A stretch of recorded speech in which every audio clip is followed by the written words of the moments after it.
Hey, what is going on, guys? It is Young here, and today I'm back in our Fortnite video. And in today's video, I'm gonna give you guys some of my best tips and tricks when it comes to Season 9.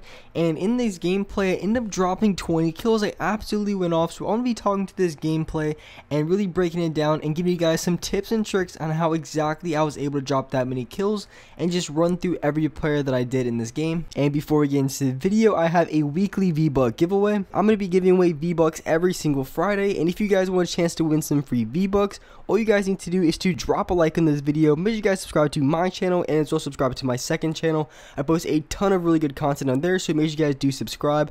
Turn on my post notifications and as well leave a comment down below of your Xbox gamer tag, your PSN gamer tag, or Epic account.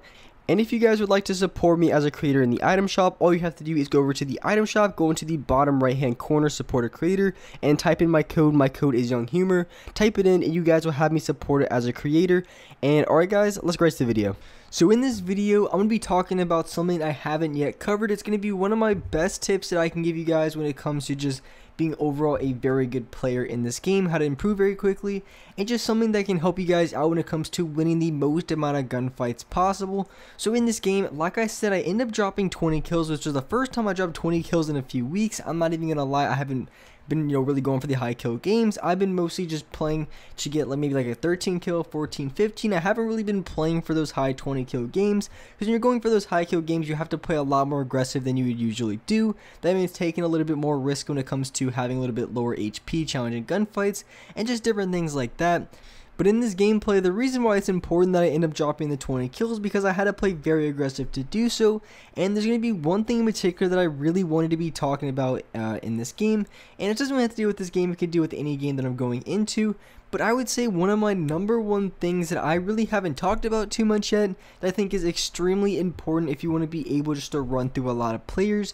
So I feel like one of the things that takes the most amount of time in this game is just getting off heals, whether that's bandages, it could be minis, could be a med kit. And they did add a new item, I forgot what the exact name of it, but you can just throw it at yourself or throw it at your teammates and it gives you HP or shield. Depending if you have full HP, it's going to give you shield. If not, then it's going to give you straight HP. So that's actually pretty cool they added that in the game, so it's definitely something I've been using a ton and it's been very, very helpful. But there's a lot of different heals in this game, and as you guys know, different heals take a little bit different amount of time. Medkits take 10 seconds, minis take 2 seconds, 50 shields half pots, they take 5 seconds. So there's a lot of different things you have to consider when going for HP. And a lot of times in the games you're going into, unless you completely clear out of area and you have a ton of time to get off heals, but a lot of times when you're going off for heals, it's going to be in those situations where it's going to be a little bit more difficult. You have to worry about the players you're going against, whether they're going to try to take shots on you or deal any sort of damage, because a lot of times in those situations when you're trying to get off heals, you're going to be stuck on maybe 20-30 HP at most.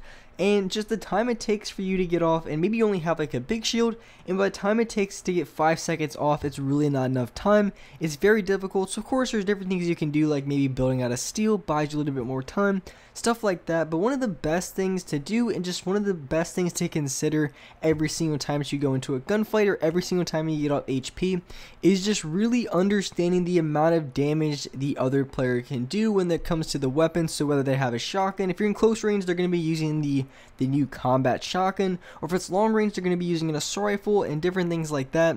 But when it comes to close range, and when I talked about the amount of damage that they can do, when it comes to that new shotgun, the combat shotgun, as you guys know, it does in the 70s worth of damage, and it depends on the rarity that you have, but I think the max it can do is about 77 with the gold one. So with that being said, if you're going into a fight and you only have a good 4 seconds to get off any HP, you at least want to try to get up to above that 70 mark, or in the 70s or the really high 70s, to give you the best chance of winning that fight, because you could have a chance between getting off different heals or whatever the case may be, or maybe you're trying to get off more heals. But a lot of the times, if you want to win that fight and give yourself the best possible chance, you don't even have to have 200 HP. You basically just need enough HP to counter whatever weapons they have.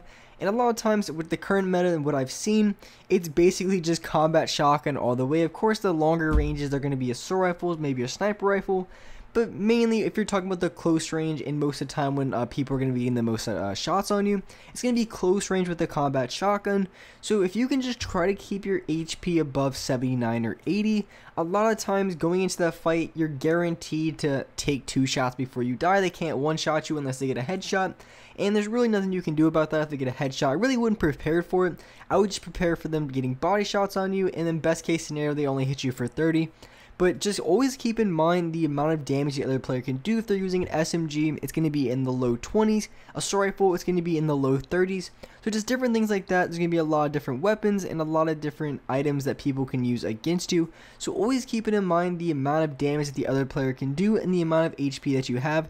And really just consider whether it'd be worth it. Because a lot of times, even though you're getting spread out from a lot of different players, maybe you only have about 72 HP and you know you can get one-shotted by a combat shotgun, and maybe you're getting sprayed out a ton, but you know if you put down a campfire for only 3 seconds, it's going to give you enough HP to at least get above the mark where you're going to be 2 shot from a shotgun instead of 1 shot. And even though it might look like you wasted your campfire, but in reality you were able to at least take another shot of combat shotgun before you were able to die. So even though you really didn't get the full effect of using the campfire, it gave you enough HP to win that fight, because it gave you just enough HP to take another shotgun shot without dying. And I think that's a really important concept I think a lot of people haven't ever talked about, and something that really needs to be discussed is just really trying to focus on the amount of HP the other players can do. And just because, you know, really look at the medics, I think they're adding a new shotgun into the game. I'm not really 100% sure. I saw like a brief message of it. Maybe a lot of you guys saw it on Twitter. Other people have been posting about it. But they are adding new weapons into the game. But if they do add a new shotgun, you really do have to consider how much damage that's going to do. It's probably going to be a lot better than the combat shotgun that we have in the game. That's just my opinion. I feel like it's going to be a little bit better. But with that being said, everything still applies. You want to try to at least have enough HP to take 1 shot. And back when the blue pumps was in the game, the blue pump was doing 100 damage body shot. So anything above 100 HP was ideal, otherwise it's going to be very difficult. The other player can just one-shot you in the body. So it really just depends on the meta is and what the weapons that are currently being used. But of course now the combat shotgun is the most dominant and strong weapon in this game. Everyone's using it, it's very powerful, has a ton of range and this and that. So it's obviously one of the best weapons in the game.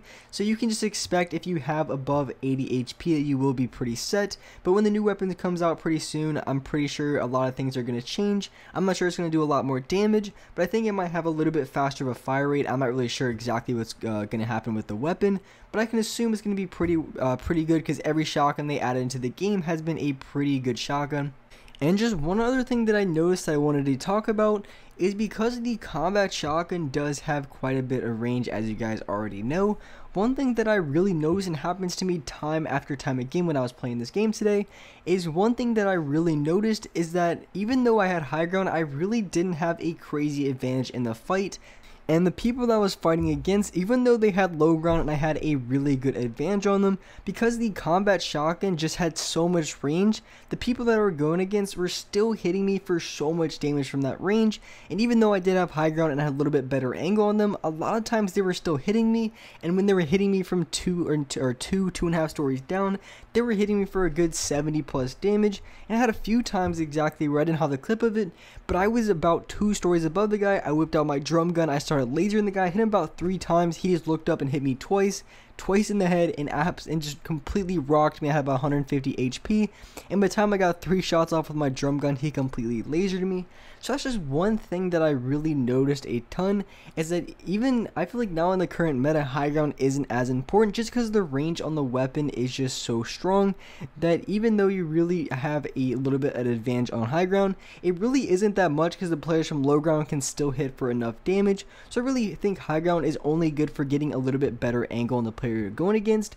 But ultimately, I think having high ground really isn't as strong as it used to be, just because, like I said, the range is a lot stronger, people are hitting for a lot more damage. So having the high ground really isn't going to make too much of a difference. If you're going up against someone who has very good aim, they're going to be hitting you for a ton of damage either way, and there's going to be absolutely nothing you can do. And with that being said, that's wrap it up for this video. Hope you guys enjoyed this video, hope you guys liked it, and if you guys could, make sure to drop a like on this video. It really does help me out. Subscribe to the channel if you haven't already, turn on my notifications so you're notified for every single new video, And alright guys, I will see you next video.